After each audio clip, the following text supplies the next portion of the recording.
എഴുതിയ സുവിശേഷത്തിൽ നാം ഒരു വാക്യം സാധാരണ കാണുന്നുണ്ട്. 5-ാമത്തെ അധ്യായത്തിലാണ്, അതെടുക്കണ്ട.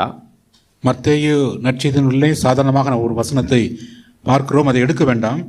അതിൽ ഹൃദയശുദ്ധിയുള്ളവർ ഭാഗ്യവാന്മാർ, ദുഃഖിക്കുന്നവർ ഭാഗ്യവാന്മാർ എന്നൊക്കെ പറഞ്ഞ വാക്യം കാണുന്നുണ്ട്. இருதயசுத்தமுள்ளவர்கள் பாக்கியவான்கள், ദുഃഖപ്പെടുகிறவர்கள் பாக்கியவான்கள் என்று വാസകങ്ങൾ വരുகிறது. ഇതിന് സമാനമായ ഒരു വാക്യം ഒരു സഭയിൽ പോയപ്പോൾ അവിടെ ക്ലോക്കിന്റെ താഴെ ഇങ്ങനെ എഴുതി വെച്ചിരുന്നു. இதற்கு சமமாக ஒரு சபைக்கு போன பொழுது அவருடைய கடிகாரத்துக்கு கீழாக இப்படியாக எழுதப்பட்டிருந்தது.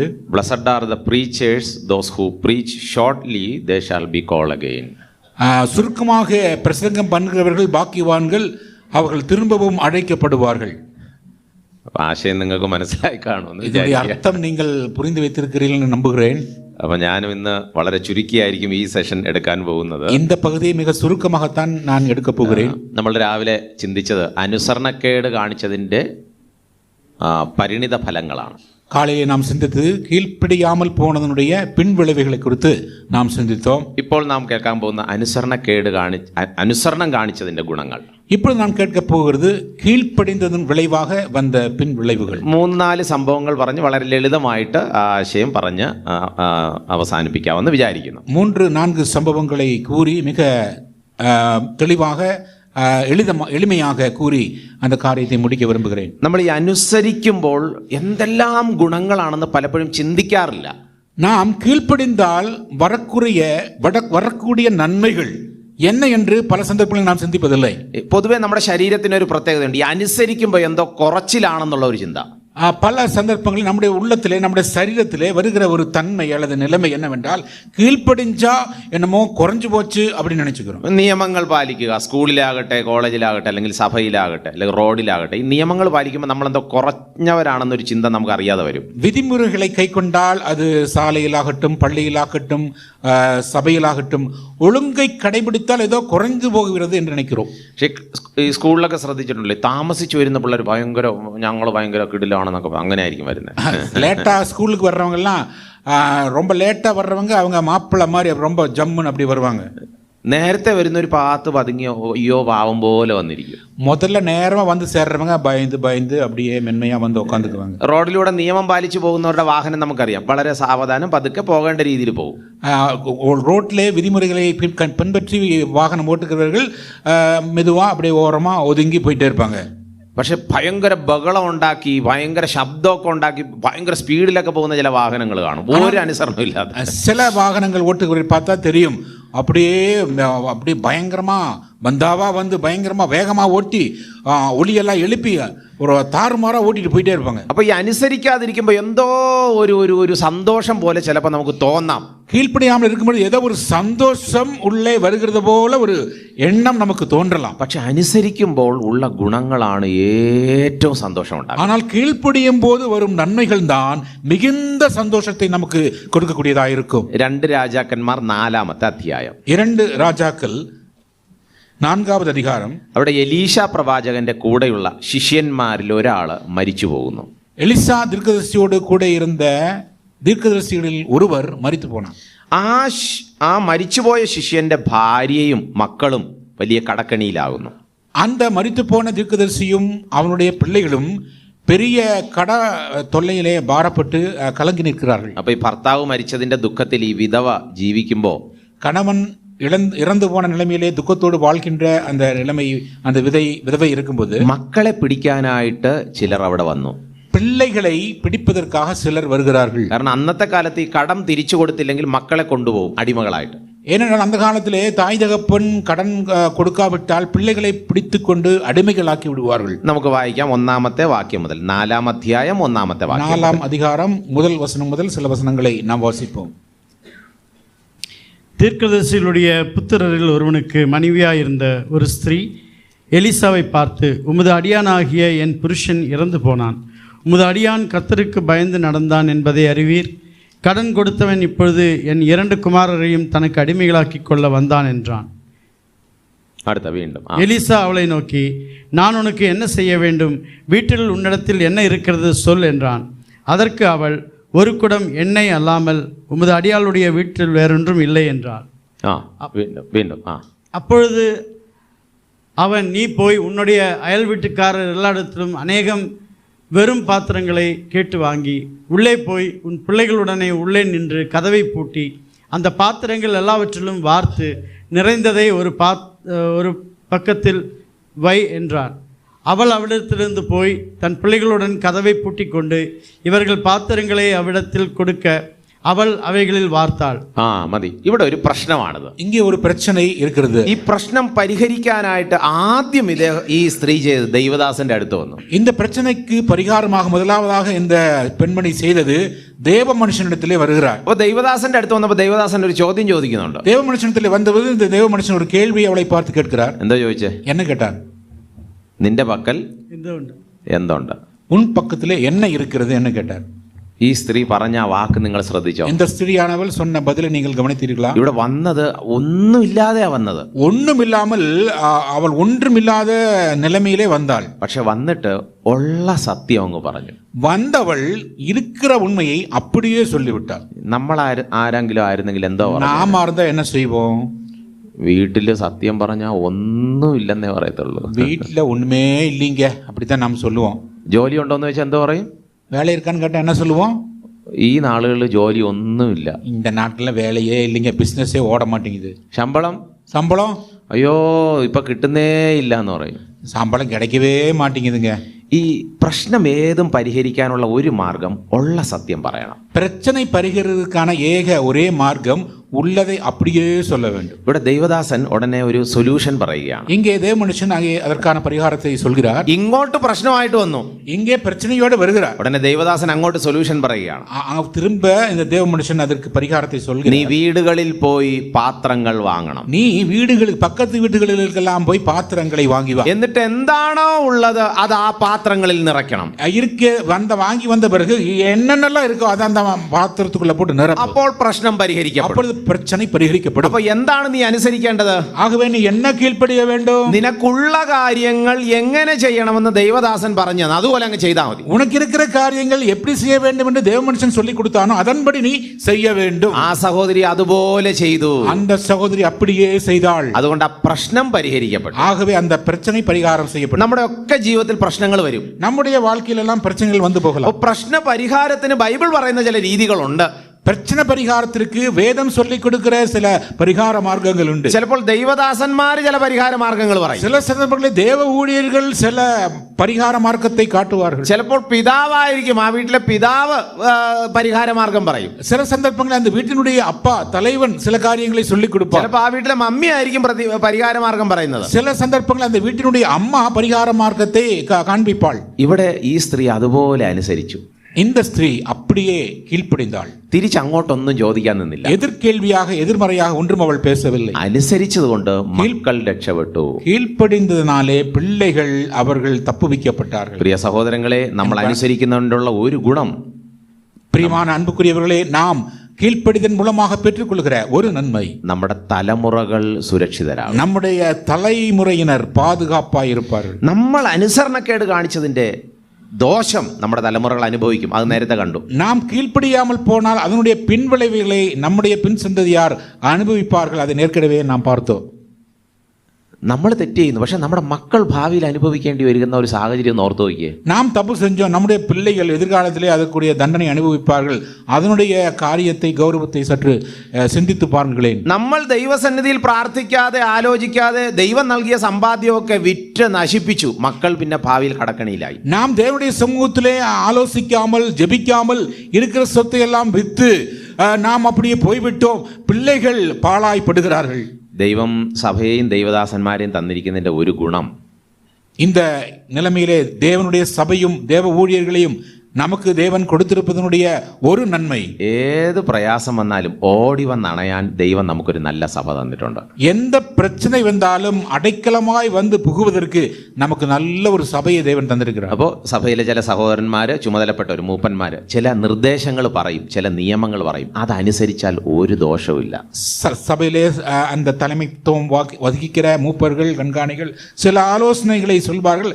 அதை அப்படியே கடைபிடித்தால் எல்லா நன்மையும் வந்து சேரும். നമുക്ക് ചിലപ്പോൾ തോന്നും നമുക്ക് ഇഷ്ടമില്ലാത്ത കാര്യമാണല്ലോ പറയുന്നതെന്ന്. நமக்கு ஒருவேளை நினைக்கும் நாம் பிடிக்காத விஷயம் தானே இவர் சொல்றாரு. പക്ഷെ അവർ ദൈവത്താൽ ആക്കി വെച്ചതിനാൽ അനുസരിക്കുന്നത് ഏറ്റവും നല്ലതാണ്. ஆனால் அவர்கள் தேவனால் நியமிக்கப்பட்டவர்களாக இருப்பதனாலே அவர்கள் சொல்வதை அப்படியே கீழ்ப்படிது மிகவும் நல்லது. ഈ ദാവീദിനെ അഭിഷേകം ചെയ്യാനായിട്ട് ശമൂവേൽ വരുന്ന ഒരു രംഗമുണ്ട്. இந்த தாவீதை அபிஷேகம் செய்யும்படியாக சாமுவேல் வருகிற ஒரு சிச்சுவேஷன் இருக்கிறது. അപ്പോൾ ദൈവദാസൻ ഇങ്ങനെ ശമൂവേൽ ഇങ്ങനെ വരികയാണ്, നടന്നു വരികയാണ്. தேவதாசன் அவர் அப்படியே நடந்து வர்றாரு.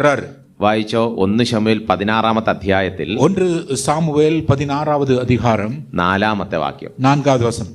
അവിടെ ഇദ്ദേഹം ഇങ്ങനെ നടന്നു വരുമ്പോൾ ആളുകളും ആ പട്ടണത്തിലുള്ള മൂപ്പന്മാരും എല്ലാം ഈ ദൈവദാസനെ കണ്ടു. அவர் இப்படி நடந்து வரும்பொழுது அந்த வீட்டில் இருக்கிறவர்கள், அந்த பட்டணத்தில் இருக்கக்கூடிய மக்கள் எல்லாரும் இந்த தேவ மனுஷனை பார்க்கிறார்கள். 1 ശമൂവേൽ 16:4. 1 சாமுவேல் 16:4. വായിച്ചോ, வாசியுங்கள். கர்த்தர் சொன்னபடியே சாமுவேல் செய்து பெத்லெகேமுக்கு போனான். அப்பொழுது அவ்வூரின் மூப்பர் தத்தளிப்போடு அவனுக்கு எதிர்கொண்டு வந்து, நீ வருகிறது சமாதானமா என்றார்கள். அதற்கு அவன், சமாதானம்தான், கர்த்தருக்கு பலியிட வந்தேன். മതി മതി മതി. അവിടെ നമ്മൾ കാണുന്ന ഒരു കാര്യം, அங்கே நாம் பார்க்கிற ஒரு காரியம், ആ വാക്യം ഒന്നുകൂടെ വായിക്കാം മൈക്കിലൂടെ. അതില് ஒலிபெருக்கின் மூலமாக அந்த வாசகத்தை, அந்த வசனத்தை மீண்டுமாய் நாம் வாசிப்போம். നിങ്ങൾക്ക് ഇഷ്ടപ്പെട്ട ഒരു വാക്ക് കണ്ടുപിടിച്ച് പറയണം ഈ വായന உங்களுக்கு കഴിഞ്ഞിട്ട്. இந்த வசனத்திலே பிடித்த ஒரு வார்த்தையை எடுத்து நீங்கள் இப்பொழுது சொல்ல வேண்டும். கர்த்தர் சொன்னபடியே சாமுவேல் செய்து பெத்லெகேமுக்கு போனான். அப்பொழுது அவ்வூரில் மூப்பர் தத்தளிப்போடே அவனுக்கு எதிர்கொண்டு வந்து, நீர் வருகிற சமாதானமா என்றார்கள். வருகிறது சமாதானமா என்றார்கள். മതി. നിങ്ങൾക്ക് ഇഷ്ടപ്പെട്ട ഒരു വാക്ക് പറ അതിനകത്ത്. இந்த வசனத்திலே உங்களுக்கு பிடிச்ச வசனம் சொல்லுங்க. வார்த்தை സമാധാനം. വേറെ சமாதானம் என்ற வார்த்தை. കർത്തരിപ്പോടെ കർത്തർ தத்தளிப்போடே அந்த வார்த்தை பிடித்ததா? கர்த்தர் சொன்னபடியே. வேற கர்த்தர் சொன்னபடியே சாமுவேல் செய்தான். வேற ஏதாவது வார்த்தை உங்களுக்கு பிடித்ததா இருக்கிறதா? ശുഭം. ഓക്കെ. എന്നെ വല്ലാതെ ചിന്തിപ്പിച്ച ഒരു വാക്ക്, என்னை அதிகமாக சிந்திக்க வைத்த ஒரு வார்த்தை, ദൈവദാസൻ നടന്നു വരുമ്പോ, தேவ மனுஷன் நடந்து வரும்போது അത് കണ്ടിട്ട് ആളുകൾ വിറച്ചു. அதை பார்த்த ஜனங்கள் நடுங்கினார்கள், தத்தளிப்போடு இருந்தார்கள். ആളുകൾ പേടിച്ചു. ஜனங்கள் பயந்து நின்றார்கள். ആരെ കണ്ട് പേടിച്ചു? யாரை பார்த்து பயந்தார்கள்? വാളും കൊണ്ടല്ല വരുന്നത്. அவர் ஏதோ பட்டயத்தை எடுத்துக்கொண்டு வரவில்லை. ദൈവദാസനെ കണ്ടപ്പോഴുള്ള ഒരു ഭയവും ബഹുമാനവും. தேவனுடைய மனுஷனை பார்த்த பொழுது ஒரு பயமும் ஒரு மரியாதையும் அவருக்குள்ளே வருது. ഇന്നും ഭയവും ബഹുമാനവും ഉണ്ട്. இன்றும் பயமும் மரியாதையெல்லாம் இருக்கிறது. ആരാരെ കാണുമ്പോ, யார் யாரை பார்க்கும்போது, ചില സഭാ ശുശ്രൂഷകരായ ഞങ്ങൾക്ക് ചില വിശ്വാസികളെ കാണുമ്പോൾ നമ്മൾ ഇന്ന് വിറയ്ക്കാൻ തുടങ്ങി, ഇങ്ങനെ വന്നല്ലോ. இன்று சில சபை ஊழியர்களாகிய நாங்கள் சில விசுவாசிகளை பார்க்கும்போது, ஐயோ இவனை பார்க்க வேண்டி வருதே, பயந்து நடுக்கிறோம். ഇന്ന് നേരെ തിരിച്ചാണ്. இன்று நேரே எதிர்மறையாக நடக்கிறது. ഭയപ്പെടേണ്ടവരല്ല ഭയപ്പെടുന്നത്, பயப்பட வேண்டியவர்கள் அல்ல பயப்படுவது. ഞാനിവിടെ ഒരു ശ്രദ്ധയോടെ ഒരു കാര്യം പറയാൻ ശ്രമിക്കുകയാണ്. மிகவும் கவனமாக ஒரு காரியத்தை சொல்ல முற்படுகிறேன். ഈ ദൈവദാസന്മാരുടെ മുൻപിൽ വരുമ്പോഴും, இந்த தேவ மனுஷர்களுடைய தேவ பிள்ளைகளுடைய முன்பாக வரும்போது, ദൈവമാക്കി വെച്ച മാതാപിതാക്കന്മാരുടെ മുമ്പിൽ മക്കൾ നിൽക്കുമ്പോഴും, தேவன் தங்களுக்கு கொடுத்த பெற்றோர்களுக்கு முன்பதாக பிள்ளைகள் நிற்கும் போதும், ദൈവമാക്കി വെച്ചവരാണെന്നുള്ള ബഹുമാനം നമുക്ക് എപ്പോഴും ഉണ്ടായിരിക്കണം. தேவன் தான் இதை, இந்த தாய் தகப்பனை எனக்கு கொடுத்தார் என்ற மரியாதை எப்பொழுதுமே இருக்க வேண்டும். ദൈവമാക്കി വെച്ചതാണ് ഈ സൺഡേ സ്കൂൾ അധ്യാപകർ. தேவன் நியமித்ததுதான் இந்த ஞாயிறு பள்ளி ஆசிரியர். ദൈവം ആക്കി വെച്ചതാണ് ഈ ശുശ്രൂഷകർ. தேவன் நியமித்தவர்தான் இந்த தேவ ஊழியர். അതുകൊണ്ട് അവർ പറയുന്നത് അനുസരിക്കുന്നത് ഏറ്റവും അനുഗ്രഹമാണ്. ஆகவே அவர்கள் சொல்வதை அப்படியே கீழ்ப்படிவது மிகவும் நல்லது. അടുത്ത അനുസരണത്തിന്റെ വേറൊരു സംഭവത്തിലേക്ക് ഞാൻ നിങ്ങളെ കൊണ്ടുപോകാം. கீழ்ப்படிதனுடைய இன்னொரு சம்பவத்துக்கு நேராக உங்களை அழைத்து செல்கிறேன். ഉൽപ്പത്തി പുസ്തകം 6-ാം അധ്യായത്തിലാണ്. ஆதியாகமம் 6வது அதிகாரம். ജനങ്ങൾ മുഴുവൻ പാപം ചെയ്തു. ஜனங்கள் முழுமையும் பாவம் செய்தார்கள். ദൈവം ഭൂമിയെ നശിപ്പിക്കാൻ തീരുമാനിച്ചു. தேவன் இந்த பூமியை அழிக்க சித்தம் கொண்டார். നോഹയോട് ഒരു പെട്ടകം പണിയാൻ പറഞ്ഞു. நோவாவிடத்திலே ஒரு பேழையை உண்டு பண்ண கூறினார். ആ പെട്ടകം എങ്ങനെ പണിയണം? அந்த பேழையை எப்படி உண்டு பண்ண வேண்டும்? 6:14. 6ஆம் அதிகாரம் 14ஆம் வசனம். நீ கொப்பேர் மரத்தால் உனக்கு ஒரு பேழையை உண்டாக்கு, அந்த பேழையிலே அறைகளை உண்டு பண்ணி அதை உள்ளும் புறமாக കീഴ്പൂசி, നീ அதை பண்ண வேண்டிய விதம் என்னவென்றால். മതി. ഈ പെട്ടകം ഉണ്ടാക്കാൻ പറഞ്ഞു. നീ പേഴയെ ഉണ്ടാക്കി എന്ന് சொன்னார். ഇനി വളരെ ശ്രദ്ധിച്ചോണം. പെട്ടകം ഉണ്ടാക്കിയവര് തടിയൊക്കെ ഏത് തടിയാണ് ഉപയോഗിക്കേണ്ടത്? அங்கே பேழையை எந்த மரத்தினாலே உண்டு பண்ண வேண்டும்? கொப்பேர். கொப்பேர் மரம். അപ്പോൾ ഈ ഗോഫർ മരം വെച്ച് പെട്ടകം എല്ലാം ഉണ്ടാക്കി അവസാനം നോക്കിയപ്പോൾ തടിയൊക്കെ തീർന്നെന്ന് അങ്ങ് ചിന്തിച്ചോ? நாம் இப்படி நினைத்துக் கொள்வோம், கொப்பேர் மரத்தினாலே அந்த பேழை உண்டு பண்ண ஆரம்பித்தார்கள். பண்ணி பண்ணி கடைசியில மரம் தீர்ந்து போச்சுன்னு வச்சுக்குவோம். ഇത് വളരെ പ്രത്യേകതയുള്ള ഒരു മരമാണ്. இது மிகவும் சிறப்புமிக்க ஒரு மரமாகும். ഇതങ്ങനെ എല്ലായിടത്തും കിട്ടുന്നതല്ല. இது எல்லா இடத்திலும் அவ்வளவு சுலபமாக கிடைக்காது. ഇത് ഉൾക്കാട്ടിൽ പോയി വെട്ടി എടുത്തോണ്ട് വരണം. அது அடர்ந்த காட்டுக்குள்ளே போய் அறுத்து கொண்டு வெளியே கொண்டு வர வேண்டும்.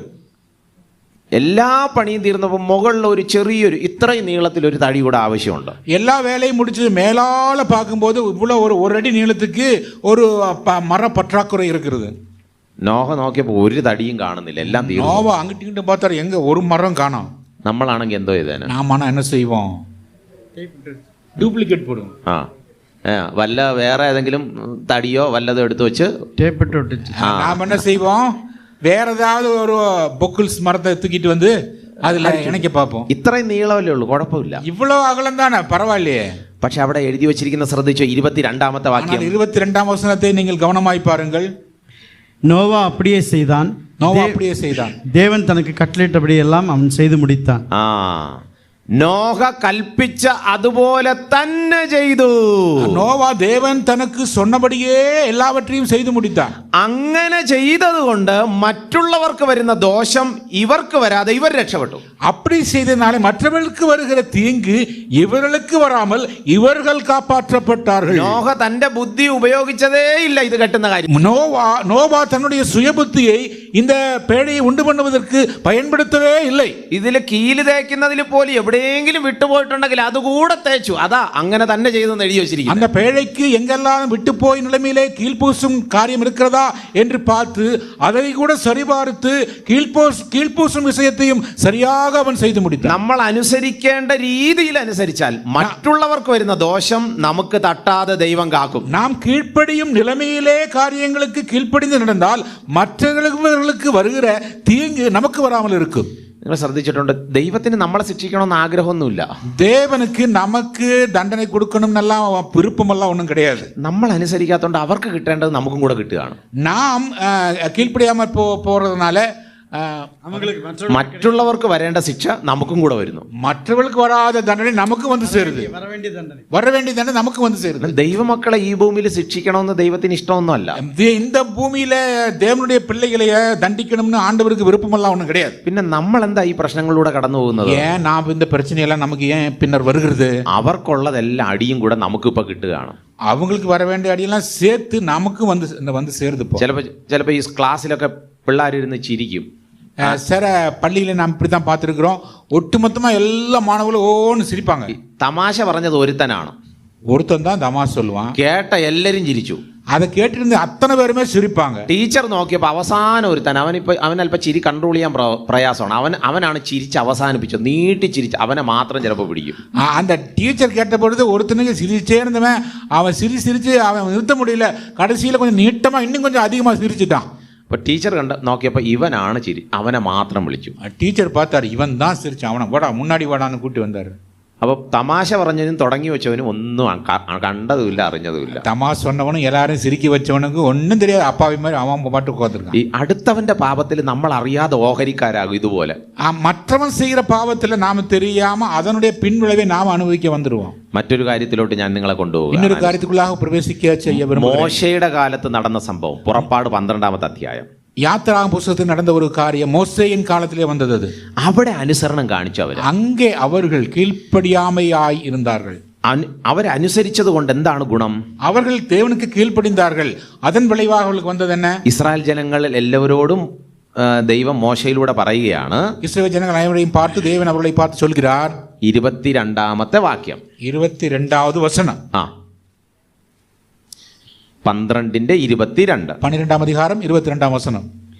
ஈசோப்பு கொழுந்துகளில் கொத்தை எடுத்து கிண்ணியில் இருக்கும் இரத்தத்தில் தோய்த்து அதில் இருக்கும் அந்த இரத்தத்தை வாசல் நிலைக்கால்களின் மேற்சட்டத்திலும் வாசலின் நிலைக்கால்களில் இரண்டிலும் தெளியுங்கள். விடியற்காலம் வரைக்கும் உங்களில் ஒருவரும் வீட்டு வாசலை விட்டு പുറപ്പെட വേണ്ടാം. ദൈവം ഒരു കൽപ്പന കൊടുത്തു. தேவன் அங்கே ஒரு கட்டளை கொடுக்கிறார். എല്ലാ ഇസ്രായേൽ ജനങ്ങളും നിങ്ങളുടെ വീട്ടിന്റെ തൊട്ടു മുൻപിൽ ഉള്ള ആ വാതിലും കട്ടളയിലും രക്തം പുരട്ടണം. இங்கே இருக்கிற எல்லா ஜனங்களும் இஸ்ரவேல் ஜனங்களுடைய வீடுகளுடைய எல்லா வீடுகளின் நிலைக்கால்களிலும் ரத்தம் தெளிக்க வேண்டும். സംഹാരദൂതൻ രാത്രിയിൽ വരും.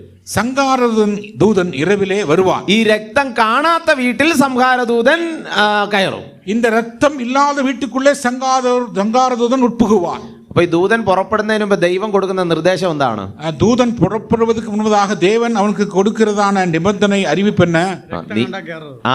രക്തം കണ്ടാ കയറരുത്. ബാക്കി രക്തം ഇല്ലേ എല്ലാ വീട്ടിലും കയറിയോ. യഹൂദനാണെങ്കിലും ശരി, മറ്റാളാ. ரத்தம் இருந்தா உள்ள போக கூடாது. ரத்தம் இல்லைன்னா உள்ள பூந்துரு.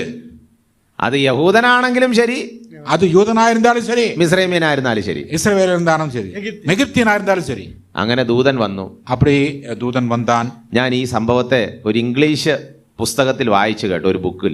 நான் இந்த சம்பவத்தை ஒரு ஆங்கில புத்தகத்தில் இவ்வாறாக வாசிக்க கேட்டேன். അദ്ദേഹം എഴുതിയിരുന്ന എന്നെ വല്ലാതെ ഭയപ്പെടുത്തി. அந்த எழுத்தாளர் எழுதின அந்த விஷயம் என்னை மிகவும் அதிகமாக பயமுறுத்தி. അദ്ദേഹം ഒന്ന് ഇമാജിനേഷൻ ചെയ്ത് എഴുതിയതാണ് ആ കഥ. அவர் கற்பனை செய்து அந்த காரியத்தை எழுதுகிறார். അദ്ദേഹം ഇങ്ങനെയാണ് എഴുതി തുടങ്ങിയത്. இப்படித்தான் எழுத ஆரம்பித்தார். ഒരു വീട്ടിൽ സ്വന്തം പിതാവ് ആ വീട്ടിലെ കട്ടളയിലും ഇത് കുറുമ്പടിമേലും രക്തം പുരട്ടിക്കൊണ്ടിരിക്കുന്നു. ஒரு வீட்டிலே அந்த வீட்டிலுடைய அப்பா அந்த வீட்டினுடைய நிலைக்கால்களிலே ரத்தத்தை பூசிக்கொண்டிருக்கிறார். ആകെ ഒരു മകനെ ആ വീട്ടിലുള്ളൂ. அந்த வீட்டிலே ஒரே ஒரு மகன் தான் இருக்கிறார். ഈ പയ്യൻ സ്കൂളിൽ നിന്ന് വീട്ടിലോട്ട് വരുമ്പോഴാണ് ഈ പപ്പ ഇത് പുരട്ടുന്ന കണ്ടത്. அந்த பையன் ஸ்கூல்ல இருந்து வீட்டுக்கு வரும்போதுதான் அப்பா இந்த ரத்தத்தை பூசுவதை பார்த்தான். അപ്പൊ ഇവൻ പപ്പ എടുത്ത് വെച്ചു, ഇതെന്തോ സാധാരണ എല്ലാം പെയിന്റ് ആണല്ലോ അടിക്കുന്നത്, ഇതെന്തോ രക്തം പുരട്ടുന്നത്. அப்பா அவன் அப்பா பார்த்துக்கிட்ட எல்லா இடத்துலயும் பெயிண்ட் தான் அடிப்பாங்க, ஏன் நீங்க ரத்தம் பூசுறீங்க? ഈ അപ്പൻ എന്തായിരിക്കും പറയുന്നത്? இந்த அப்பா அதுக்கு பதில் என்னவா சொல்லி இருப்பான்? എടാ ഞാനിത് പുരട്ടിയില്ലെങ്കിൽ ബാക്കി പറ. நானத பூசலைன்னா பாக்கி சொல்லுங்க. നീ ചത്തു, நீ செத்து போயிருவடா. അങ്ങനെയൊന്നും സംഭവിക്കത്തൊന്നുമില്ല. அதெல்லாம் நடக்காதுப்பா. മോശയാണ് പറഞ്ഞത്. மோசே தான் சொன்னார். ഇവൻ എന്ത് ചെയ്തു? വീട്ടിനകത്തോട്ട് കയറിപ്പോയി. அவன் വീட்டுக்குள்ள போயிட்டான். രാത്രി എല്ലാവരും ഭക്ഷണം കഴിച്ച് കിടന്നു. எல்லாரும் சாப்பிட்டு நைட்டு தூங்குனாங்க. ഒരു 11:30 ஒரு 11:30 மணியாச்சு. ഇവൻ ഉറക്കം വരുന്നില്ല. இவனுக்கு தூக்கம் வர மாட்டேங்குது. ഇത് ശരിയായിട്ടെങ്ങാനും പുരട്ടിയില്ലെങ്കിൽ ഞാനാണ് മരിക്കാൻ പോകുന്നത്. இது ஒழுக்கமா ஒரு பூசலைன்னா நான் தான் சாக போறேன். ഇവൻ രാത്രി എഴുന്നേറ്റു. அவன் காலையில ராத்திரி எந்திரிச்சான். ഒരു ടോർച്ചും എടുത്ത് നേരെ വീണ്ടും വന്ന് നോക്കി കട്ടളയിൽ എല്ലാം പുരട്ടിയിട്ടുണ്ടോന്ന്. அவன் திரும்ப வந்து லைட் அடிச்சு பார்த்தா நல்ல சரியா பூசி இருக்குதா என்று மீண்டும் ஒரு முறை பரிசோதித்தான். അപ്പൊ നോക്കിയപ്പോ ഏതോ 1-2 സ്ഥലങ്ങളിൽ ചെറുതായിട്ട് നല്ല രീതിയിൽ പുരട്ടിയിട്ടില്ല. பார்க்கும்பொழுது 1-2 இடங்களில் சரியாக பூசாமல் சொட்ட சொட்டையா இருந்தது. ഇവൻ ഓടി വന്ന് പപ്പയെ എഴുന്നേൽപ്പിച്ചു. அவன் ஓடி வந்து அப்பா அப்பா எந்திரிங்க எந்திரிங்க, ഞാനല്ലെങ്കിൽ മരിച്ചു പോകും, പെട്ടെന്ന് വരാൻ പറഞ്ഞു. நான் செத்து போயிருவேன், சீக்கிரம் வாங்க. സമയം പോകാറായി, പെട്ടെന്ന് ആ ബാക്കിയുള്ള രക്തം കൂടെ എടുക്കാൻ പറഞ്ഞു. 11:30 மணியாச்சு, நேரம் போச்சு, சீக்கிரம் வாங்க, பாக்கி ஏதாவது ரத்தம் வச்சிருந்தா அதையும் எடுத்துட்டு வாங்க. അങ്ങനെ ഈ പപ്പയെ എഴുന്നേൽപ്പിച്ച് ഈ പയ്യൻ വീണ്ടും കൊണ്ടുവന്ന് ബാക്കിയുള്ള രക്തം കൂടെ എടുപ്പിച്ചു. அப்படி தகப்பனை வற்புறுத்தி விழித்தரச் செய்து மீறி பூசாத இடங்களும் பூசுங்கன்னு சொல்லி வற்புறுத்தி பூச வச்சு. ഇവൻ ലൈറ്റ് അടിച്ചു കൊടുത്തു, പപ്പയെ കൊണ്ട് വീണ്ടും ഒന്നുകൂടെ എല്ലാം പൂശിച്ചു. இவன் லைட் அடிச்சு காமிச்சு அப்பா நல்ல கிளியராக எல்லாவற்றையும் பூசி சிவப்பு கலராக்கி. ഇതെല്ലാം കഴിഞ്ഞപ്പോ ഇവന് ഭയങ്കര സമാധാനം. இதெல்லாம் செஞ்சு முடிச்ச பிறகு ரொம்ப சந்தோஷம், சமாதானம். സന്തോഷത്തോടെ വീട്ടിൽ വന്ന് കിടന്നുറങ്ങി. சமாதானமா வந்து வீட்டுக்குள்ள வந்து படுத்து தூங்கினான். പിറ്റേ ദിവസം രാവിലെ എഴുന്നേറ്റിട്ട് ഇവൻ പറഞ്ഞു, அடுத்த நாள் காலையில எழுந்து இப்படியாய் அவன் சொன்னான், ഞാനും കൂടെ ചെക്ക് ചെയ്തു, അതുകൊണ്ടാണ് ഞാൻ രക്ഷപ്പെട്ടത്. நானும் சோதித்து பார்த்தேன், அதனாலதான் தப்பிச்சு பொழைச்சேன். അനുസരണം എന്ന് പറഞ്ഞാൽ ഡബിൾ ചെക്ക് ചെയ്യണം. ഞാൻ ചെയ്തിട്ടുണ്ടോ ചെയ്തിട്ടുണ്ടോ ചെയ്തിട്ടുണ്ടോ. கீழ்ப்படிதல் என்று சொன்னால் திரும்ப திரும்ப 2 முறை சோதித்து பார்க்க வேண்டும். நான் செய்திருக்கிறேனா நான் செய்திருக்கிறேனா என்று சோதித்து சோதித்து அதை சரியாக பார்த்துக் கொள்ள. വേണം വേണ്ട എന്ന് പറഞ്ഞുള്ള അനുസരണം അല്ല ദൈവം പ്രതീക്ഷിക്കുന്നത്. வேணுமா வேண்டாமா என்ற கீழ்ப்படிதல் அல்ல தேவன் நம்மிடத்தில் எதிர்பார்ப்பது. അയ്യോ ഇതെന്റെ ജീവന്റെ പ്രശ്നമാണ്,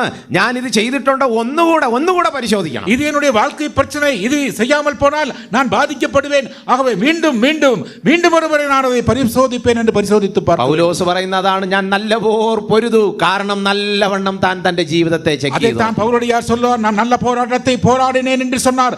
ஆகவே தான் நமது காரியத்தை தைரியமாய் அவர் சொல்லி முடித்தார். പ്രിയമുള്ളവരെ, അനുസരണം മനസമാധാനത്തോടെ ജീവിക്കാൻ സഹായിക്കും. பிரியமானவர்களே, கீழ்ப்படிதல் சமாதானத்தோடு வாழ நமக்கு வழிவகுக்கும். ഈ കുടുംബങ്ങൾ സമാധാനത്തോടെ രാത്രി കിടന്നുറങ്ങി. இந்த குடும்பங்கள் சமாதானத்தோடு ராத்திரியிலே படுத்து தூங்கினார்கள். നമുക്ക് രാത്രികളിൽ സമാധാനത്തോടെ ഉറങ്ങാൻ സാധിക്കുന്നുണ്ടോ? நமக்கு இரவுகளிலே சமாதானத்தோடு தூங்க முடிகிறதா? നമ്മൾ ഭാവിയെ കുറിച്ച് ആശങ്കപ്പെട്ട് ഇന്നും വല്ലാതെ വിഷമിക്കുകയല്ലേ? நாம் எதிர்காலை குறித்து பயந்து நடுங்குறவர்களாக கவலையுற்றிருக்கிறோம் அல்லவா? എവിടെയോ നാം അനുസരണക്കേട് കാണിച്ചിരിക്കാം. எங்கேயோ நாம் கீழ்ப்படியாமல் போயிருப்போம். ഇന്ന് നമ്മൾ അനുസരണം തുടങ്ങിയാൽ ദൈവം നമുക്ക് സമാധാനത്തോടെ ജീവിക്കാൻ நாம் கீழ்ப்படிய ஆரம்பித்தால் சமாதானத்தோடு குணத்தோட வாழும் வழிவகையை தேவன் காண்பிப்பார். പുതിയ നിയമത്തിൽ അനുസരിച്ച ഒരു കാര്യം കൂടെ ഞാൻ പറയാൻ ശ്രമിക്കുകയാണ്. புதிய ஏற்பாட்டிலே கீழ்ப்படிந்த இன்னொரு காரியத்தையும் சுட்டி காண்பிக்க விரும்புகிறேன். യോഹന്നാൻ എഴുതിയ സുവിശേഷം 2-ാമത്തെ അധ്യായം, யோவான் எழுதின நற்செய்தி நூல் 2வது அதிகாரம் 7 മുതലുള്ള വാക്യങ്ങൾ. 7 முதലുള്ള വസനങ്ങൾ. അവിടെ കർത്താവായ യേശു ക്രിസ്തു കാനായിലെ കല്യാണത്തിന് വരികയാണ്. இங்கே ஆண்டவராய் இயேசு கிறிஸ்து கல்யாணத்திற்கு கானா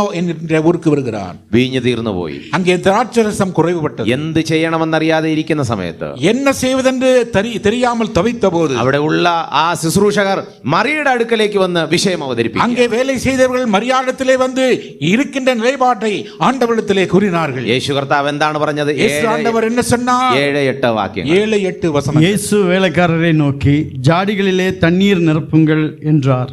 அவர்கள் அவைகளை நிறைய நிரப்பினார்கள். ആളുകൾ പ്രതീക്ഷിച്ചിരിക്കുന്ന എന്താണ്? ஆட்கள் அங்கே எதிர்பார்த்திருந்தது என்ன? വീഞ്ഞ്, திராட்சரசம். കർത്താവ് പറയാണ് വെള്ളം നിറച്ചു കൊടുക്കാൻ. ஆண்டவர் சொன்னார் தண்ணீர் நிரப்புங்கன்னாரு. ചായ ചോദിക്കുമ്പോൾ കഞ്ഞിവെള്ളം നമ്മൾ കൊടുത്താൽ കേൾക്കുന്നവർ വാങ്ങുന്ന ആൾ എങ്ങനെയായിരിക്കും പ്രതികരിക്കുന്നത്? டீ கேட்கறவங்களுக்கு கஞ்சி தண்ணி கொண்டே கொடுத்தா அதை கேட்டவங்க என்ன நினைப்பாங்க? കർത്താവ് പറയാണ് വെള്ളം നിറച്ചു കൊടുക്കാൻ. ஆண்டவர் சொன்னாரு தண்ணீர் நிறைங்கன்னாரு. ഇവർക്ക് ഇതിനു മുമ്പ് അറിയത്തേ ഇല്ല യേശു കർത്താവ് വെള്ളത്തെ വീഞ്ഞാക്കാൻ പോകണം. இதுக்கு முன்னாடி இயேசுநாதர் அற்புதங்கள் செய்வார்னல்ல இவருக்கு ஒண்ணுமே தெரியாது. കാരണം ഇതാണ് ആദ്യത്തെ അത്ഭുതം. இதுதான் ஆண்டவர் செய்த முதலாம் அற்புதம். അപ്പൊ ഇവർ ഒരിടത്തും വായിച്ചു കേട്ടിട്ടില്ല, ആരും പറഞ്ഞു കേട്ടിട്ടുമില്ല. இதற்கு முன்ன யாரும் சொல்லி கேட்டதில்லை, எங்கேயும் எழுதி வைத்து படித்ததும் இல்லை. പക്ഷെ കർത്താവ് വെള്ളം കൊടുക്കാൻ പറഞ്ഞപ്പോൾ ഒരു ലോജിക്കും ചിന്തിക്കാതെ അതുപോലെ അനുസരിച്ചു. ஆனால் ஆண்டவர் ஜாடியிலே தண்ணீரை நிரப்புங்கள் என்று சொல்லப்படுது.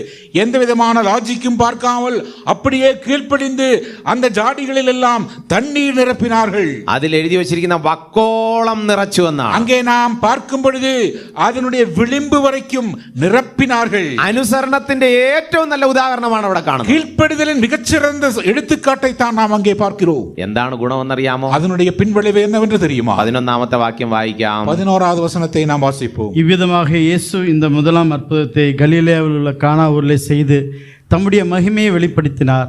அவருடைய சீஷர்கள் அவரிடத்தில் விசுவாசம் வைத்தார்கள். ശിഷ്യന്മാർ ആദ്യമായിട്ട് വിശ്വസിച്ചെന്ന് പറഞ്ഞിരിക്കുന്ന അവിടെയാണ്.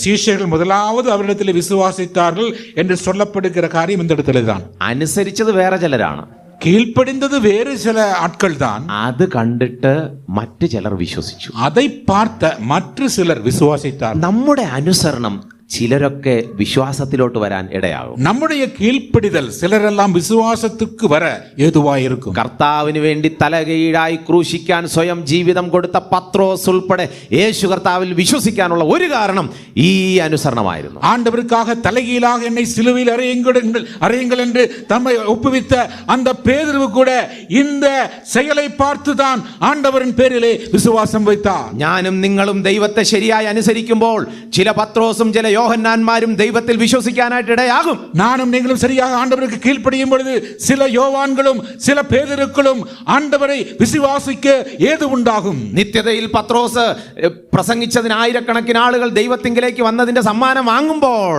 ഈ വെള്ളത്തെ വീഞ്ഞാക്കുന്നതിന് പ്രവർത്തിച്ച് അനുസരിച്ചവർക്കും കിട്ടും സമ്മാനം. பேதுரு பிரசங்கித்த போது 3000 பேர் ரட்சிக்கப்பட்டார்களே. நித்தியத்தில் பேதுருவுக்கு பிரதிபலம் கொடுக்கும்போது இவங்களுக்கு கிடைக்கும். நித்தியத்திலே பேதுருவானவர் பிரதிபலனை பெறப்போகிறார். ആ സമയത്ത് அந்த சமயத்திலே ഈ അനുസരിച്ചവർക്കും കൊടുക്കും പ്രതിഫലം ദൈവം. கீழ்ப்படிந்தவர்களுக்கும் அங்கே பதில், அதாவது வெகுமதி கிடைக்கும். കാരണം ഇതൊരു ചെയിൻ പോലെയാണ്. ஏனென்றால் இது ஒரு தொடர் சங்கிலி போல. അവരനുസരിച്ചു, പത്രോസ് വിശ്വസിച്ചു. அவர்கள் கீழ்ப்படிந்தார்கள், பேதுரு விசுவாசித்தார். പത്രോസിന്റെ വിശ്വാസം കാരണം പത്രോസ് പിന്നെ പ്രസംഗിച്ചു, മറ്റുള്ളവർ യേശു കർത്താവിൽ വിശ്വസിച്ചു. பேதுரு விசுவாசத்தினாலே பேதுரு பிரசங்கித்தார், மற்றவர்கள் விசுவாசித்தார்கள். അപ്പൊ ഇതിന്റെ തുടക്കക്കാരി വെള്ളം ഒഴിച്ച പാർട്ടികളാണ്. அப்ப பாருங்கள், இதனுடைய ஆரம்பம் எங்கே போகிறது? தண்ணி ஊத்த சொன்னபோது அதை அப்படியே கீழ்ப்படிந்து ஊற்றின அந்த ஜனங்கள் தான். ഈ ദേശത്ത് സ്വന്തം ദേശം വിട്ട് ഏതോ കാലത്ത് ഏതോ അപ്പച്ചനോ അമ്മച്ചിയും ഇവിടെ വന്നിട്ടുണ്ട് പണ്ട്. ஒரு காலத்திலே தங்களுடைய சொந்த நாட்டை, சொந்த ஊரை விட்டு ஏதோ ஒரு அப்பா அம்மா இந்த ஊருக்கு வந்திருக்காங்க. അവര് ദൈവത്തിന്റെ വിളിയെ അനുസരിച്ചു. அவர்கள் தேவனுடைய அழைப்புக்கு கீழ்ப்படிந்தார்கள். ചില ഭക്തിയുള്ള അപ്പച്ചനമ്മച്ചിമാർ ഈ ദേശത്ത് വന്ന് ഭാഷ അറിയാത്ത ദേശത്ത് വന്ന് പ്രവർത്തിച്ചു. சில பக்தியுள்ள தாய் தகப்பன்மார் இந்த பாஷை அறியாத இந்த இடத்திற்கு வந்து ஆண்டவர் விசுவாசித்து ஊழியத்தை செய்தார்கள். ഇന്ന് നമ്മൾ സമാധാനത്തോടെ ഇരുന്ന് വചനം കേൾക്കാൻ കാരണം അന്നാരൊക്കെയോ ഭക്ഷണം വേണ്ട, അതുപോലെ തന്നെ സൗകര്യങ്ങൾ വേണ്ട എന്ന് തിരസ്കരിച്ച് ഇവിടെ വന്ന് പ്രവർത്തിച്ചു. இன்று நாம் ஆரோக்கியத்தோடு சுகவசதியோடு வசனத்தை கேட்பதற்கான முகாந்திரம் என்னவென்று கேட்டால், உணவில்லாமல் சாப்பாடு இல்லாமல் தேவைகள் சந்திக்கப்படாமல் அவர்கள் இந்த தேசத்துக்கு வந்து பாடுபட்டதுனாலே இன்று சுக சௌகரியமாக நாம் இருக்கிறோம். അന്നൊരു വാഹനമില്ല, அன்றைக்கு ഒരു വൈദ്യനില്ല. அன்றைக்கு ஒரு வாகனம் இல்லை, வியாதிக்கு சிகிச்சை பார்க்க ஒரு டாக்டரும் இல்லை. ഇന്ന് നമുക്ക് സകല സൗകര്യങ്ങളും കിട്ടാൻ കാരണം ആരൊക്കെയോ അനുസരിച്ചത് കൊണ്ടാണ്. நமக்கு இன்று சகல வாய்ப்புகளும் வசதிகளும் வந்திருக்கிறதற்கு காரணம் யாரோ கீழ்ப்படிந்திருக்கிறார்கள். രാത്രിയിൽ വീട്ടിൽ വന്ന് ഒരാൾ മുട്ടുകയാണ്, ഡോക്ടർ വാതിൽ തുറന്നു. யாரோ ஒருத்தர் வந்து அந்த வீட்டை தட்டுறாரு, திறந்த பொழுது டாக்டர் உள்ள வர்றாரு. ഡോക്ടറിന്റെ വീട്ടിലാ ഇവർ വന്ന് മുട്ടിയത്. டாக்டர் வீட்டுக்கு தான் ஒரு ஜனங்கள் வந்து தட்டுறாங்க. അപ്പൊ അവര് പറഞ്ഞു, ഞങ്ങളുടെ വീട്ടില് ഒരു സ്ത്രീ പ്രസവിക്കാൻ കിടക്കുകയാണ്, വന്ന് സഹായിക്കണം. எங்க வீட்டுல ஒரு பெண்ணுக்கு பிரசவ வேதனையா துடிக்கிறோம், நீங்க வந்து கொஞ்சம் உதவி பண்ணுங்க. ഡോക്ടർ ഉടനെ തന്നെ കോട്ടൊക്കെ എടുത്തിട്ട് വെളിയിലിറങ്ങാൻ വന്നപ്പോൾ ഇവർ പറഞ്ഞു, அவங்க டாக்டர் உடனே கோட்டு எல்லாம் போட்டுட்டு வெளியே வந்த போது இந்த சொன்னாங்க, ആണുങ്ങൾ ഞങ്ങളുടെ സംസ്കാരത്തിൽ പ്രസവം എടുക്കാറില്ല, വരണ്ടാന്ന് പറഞ്ഞു. எங்களுடைய கலாச்சாரத்திலே ஆண்கள் பிரசவம் பார்ப்பது கிடையாது, நீங்கள் வராதீங்கன்னாங்க. അങ്ങനെ ഇവർ തിരിച്ചുപോയി. அப்படி அவர்கள் திரும்ப சென்றார்கள். ഇതും കണ്ട് 11 വയസ്സായ ഒരു പെൺകുട്ടി ഇതെല്ലാം കണ്ടുകൊണ്ടിരിക്കുകയാണ്, ആ ഡോക്ടറിന്റെ മോള്. அதை பார்த்து வருது 11 வயசான அந்த டாக்டரோட மகள் அதை பார்த்துக்கிட்டே இருந்தான். വെള്ളക്കാരിയാണ്, அவர் வெள்ளைக்காரி. ഈ ഡോക്ടറും മിഷനറി ആയിട്ട് ഇന്ത്യയിൽ വന്ന ആളാണ്. இந்த அப்பா டாக்டர் அவரும் கூட மிஷனரியா இந்த ஊருக்கு வந்தவர் தான். കുറച്ച് കഴിഞ്ഞപ്പം ഒരു മുസ്ലിം കുടുംബത്തിൽ നിന്ന് രണ്ടുപേർ ഓടി വന്ന് പറഞ്ഞു, ഞങ്ങളുടെ വീട്ടിൽ ഒരു പെൺകുട്ടി, ഒരു സ്ത്രീ ദാണ്ട പ്രസവിക്കാൻ വേദനയോടെ ഇരിക്കുകയാണ്, പെട്ടെന്ന് ഡോക്ടർ വരണം. இன்னும் கொஞ்சம் நேரம் கழிச்சோன்னா ஒரு முஸ்லீம் வீட்டிலேருந்து வந்தாங்க, எங்கள் வீட்லேயும் ஒரு பொண்ணு பிரசவ வழியாக துடிக்கிறாங்க, டாக்டர் நீங்கள் வந்து உதவி செய்யுங்க. ഉടനെ തന്നെ ഡോക്ടർ പോകാൻ റെഡിയായപ്പോൾ അവർ പറഞ്ഞു, പുരുഷനാണെങ്കിൽ വരരുത്, ഞങ്ങളുടെ രീതിയിൽ പുരുഷന്മാർ പ്രസവം എടുക്കാറില്ല. டாக்டர் புறப்பட முற்பட்ட போது சொன்னால், நீங்கள் ஆண் டாக்டராக இருக்கீங்க, எங்கள் கலாச்சாரப்படி ஆண் டாக்டர்கள் பிரசவம் பார்க்கக்கூடாது. പിറ്റേ ദിവസം രാവിലെ ഉണർന്നപ്പോൾ ഈ വീട്ടുകാർ കേട്ടത് എന്താണെന്നറിയാമോ? காலையிலே அடுத்த நாளிலே இந்த வீட்டார் கேட்ட காரியம் என்னவென்று தெரியுமா? പ്രസവ വേദന എടുത്തെന്ന് പറഞ്ഞു വന്ന ആ 2 വീട്ടുകാരുൾപ്പെടെ വേറൊരു വീട്ടുകാർ 3 പേര്, ആ പഞ്ചായത്തിൽ 3 സ്ത്രീകൾ മരണപ്പെട്ടു. அந்த காலையிலே பார்த்த பொழுது வலியால் துடித்த பிரசவ வேதனையால் துடித்த அந்த 3 பெண்களும் மரணித்தார்கள், மரித்து போனார்கள். 11 വയസ്സായ പെൺകുട്ടി തിരിച്ച് അമേരിക്കയിൽ പോകാൻ തീരുമാനിച്ച പെൺകുട്ടി അന്ന് അവൾ ഒരു തീരുമാനം എടുത്തു. 11 வயசு இருக்கிற அந்த சின்ன பெண்ணு அவ தீர்மானிச்சா, நான் வாழ்க்கையில் ஒரு தீர்மானம் செய்வேன், ഞാൻ അമേരിക്കയിൽ പോയി ഡോക്ടർ പഠിച്ചിട്ട് തിരിച്ച് ഇന്ത്യയിൽ വരും. நான் அமெரிக்காவுக்கு போய் டாக்டர் பட்டம் எடுத்து அந்த மருத்துவக் கல்லூரியில சேர்ந்து படித்து திரும்ப டாக்டராக வருவேன். അങ്ങനെ ആ പെൺകുട്ടി തിരിച്ച് ഇന്ത്യയിലോട്ട് വന്നിട്ട് 2 ബെഡുള്ള വീടിനടുത്ത് 2 ബെഡുള്ള ഒരു ചെറിയൊരു ക്ലിനിക്ക് തുടങ്ങി. அந்த பெண்மணி அப்படியாக திரும்ப இந்தியாவுக்கு வந்து அவங்க வீட்டுக்கு பக்கத்தில் இருக்கிற 2 படுக்கையுள்ள ஒரு சின்ன வீட்டில் ஒரு சிறு മരുത്തുവമനെ ആരംഭിച്ചു. ഇന്ത്യൻ മെഡിക്കൽ ഫീൽഡിൽ ഇത്രയധികം പേര് കേട്ട മറ്റൊരു സ്ഥാപനമില്ല, അതാണ് വെല്ലൂർ മെഡിക്കൽ മിഷൻ. இந்திய மருத்துவ துறையிலே இவ்வளவு புகழ் வாய்ந்த வேறொரு மருத்துவ கல்லூரி மருத்துவமனை கிடையாது, அதுதான் சிஎம்சி வெல்லூர் என்று அழைக்கப்படுவது. ഒരു കൊച്ചു പെൺകുട്ടി ദൈവത്തെ അനുസരിക്കാൻ തീരുമാനിച്ചപ്പോൾ ഇന്ത്യ രാജ്യം തന്നെ തിരിയാനായിട്ടിടയായി. ஒரு சிறு பெண் ஆண்டவருக்கு கீழ்ப்படிய தன்னை அர்ப்பணித்து கீழ்ப்படிந்த பொழுது இந்திய தேசமே திரும்பி போய் இன்று நிற்கிறது. ഇവിടെ ഇരിക്കുന്ന എത്ര ആൺകുട്ടികൾക്ക് പെൺകുട്ടികൾക്ക് ദൈവത്തെ അനുസരിക്കാൻ മനസ്സുണ്ട്? இன்று இங்கே இருக்கிற எத்தனை ஆண் பிள்ளைகள் எத்தனை பெண் பிள்ளைகளுக்கு ஆண்டவருக்கு கீழ்ப்படிய விருப்பமுடையவர்களாய் இருக்கிறீர்கள்? വെള്ളക്കാർ അവരുടെ സൗകര്യം വിട്ട് ഇന്ത്യ പോലുള്ള മോശം സ്ഥലത്ത് വന്ന് ഇന്ത്യയെ നേടി. இந்திய தேசத்திற்கு இவ்வளவு பாலடைந்த, இவ்வளவு தரித்திரம் நிறைந்த, இவ்வளவு மோசமான இடத்திற்கு வெள்ளைக்காரர்கள் தங்களுடைய சொந்த ஜனத்தை, சொந்த தேசத்தை விட்டு இந்தியாவிற்கு வந்தார்கள். നമ്മുടെ കുട്ടികൾ ഇന്ന് ഇന്ത്യ വിട്ട് സുഖസൗകര്യങ്ങൾ തേടി മറ്റ് രാജ്യങ്ങളിൽ പോകുന്നതിന് നിത്യതയിൽ കണക്ക് പറയേണ്ടി വരും. இன்று நமது பிள்ளைகள் சுக சௌகரியமாய் வாழ்வதற்கு இந்தியாவை விட்டுவிட்டு வெளிநாடுகளுக்கு சுகவாழ்வு செல்வதற்கு நம் பிள்ளைகள் கணக்கு கொடுக்க வேண்டும். ഇന്ത്യ പോലുള്ള അന്ധവിശ്വാസവും അതിക്രമവും നിറഞ്ഞ ഈ സ്ഥലത്ത് വെളിച്ചം പകരേണ്ട നമ്മൾ ഓരോരുത്തരും മറ്റ് രാജ്യങ്ങളിൽ പോവുകയാണെങ്കിൽ ദൈവസന്നിധിയിൽ നമ്മൾ കണക്ക് പറയേണ്ടി വരത്തില്ലേ? இந்தியாவை போல இருள் சூழ்ந்த இந்த உலகத்திற்கு வெளிச்சத்தின் பிள்ளைகளாய் வெளிச்சம் வேண்டியவர்கள், வெளிச்சம் வீச வேண்டியவர்கள் மற்ற சில ராஜ்யங்களுக்கு சென்றால் அதற்குரிய கணக்கை நாம் ஆண்டவரிடத்திலே ஒப்புவித்துத்தான் ஆக வேண்டும். ദൈവത്തെ അറിയുന്ന IAS, ദൈവത്തെ അറിയുന്ന IPS, ദൈവത്തെ അറിയുന്ന ഡോക്ടർമാർ ഇന്ത്യയിലുണ്ടെങ്കിൽ എന്തെല്ലാം നമുക്ക് ചെയ്യാമായിരുന്നു. தேவனை அறிந்த IPS காரர்கள், தேவனை அறிந்த IAS காரர்கள், தேவனை அறிந்த மருத்துவர்கள் இந்தியாவிலே இருந்தால் எவ்வளவு நன்மை സ്വർഗ്ഗത്തിലെ பயக்கக்கூடிய പ്രമോദം വിട്ട് ഈ ഭൂമിയിൽ വന്നത് നമ്മളെ രക്ഷിക്കാൻ കർത്താവ് നമുക്ക് മുൻമാതൃകയായിരിക്കുകയാണ്. தம்முடைய எல்லா மகிமையையும் விளந்து தம்முடைய மகிமையெல்லாம் துறந்து நம்மை தேடி இந்த உலகத்துக்கு ஆண்டவர் இறங்கி வந்தார். നമുക്കതൊരു നല്ല മാതൃകയാണ്. அது ஒரு நல்ல ஒரு மாதிரியாக நமக்கு இருக்கிறது. ദൈവം നമ്മളെ അയക്കുകയാണെങ്കിൽ ഏത് രാജ്യത്തും പോകാൻ കുഴപ്പമില്ല. தேவன் நம்மை அனுப்பினால் எந்த ராஜ்யத்துக்கும் போகலாம், அதில் எந்த விதமான பிரச்சனையும் இல்லை. അമേരിക്ക പോലുള്ള ഏത് രാജ്യത്തും പോകാം. പക്ഷെ ദൈവം അയച്ചു എന്ന് ഉറപ്പ് വരുത്തണം. அமெரிக்கா போன்ற எந்த தேசத்துக்கு போனால் ஆனால் தேவன் அனுப்புகிறார் என்ற உறுதித்தன்மையோடு இருக்க வேண்டும்.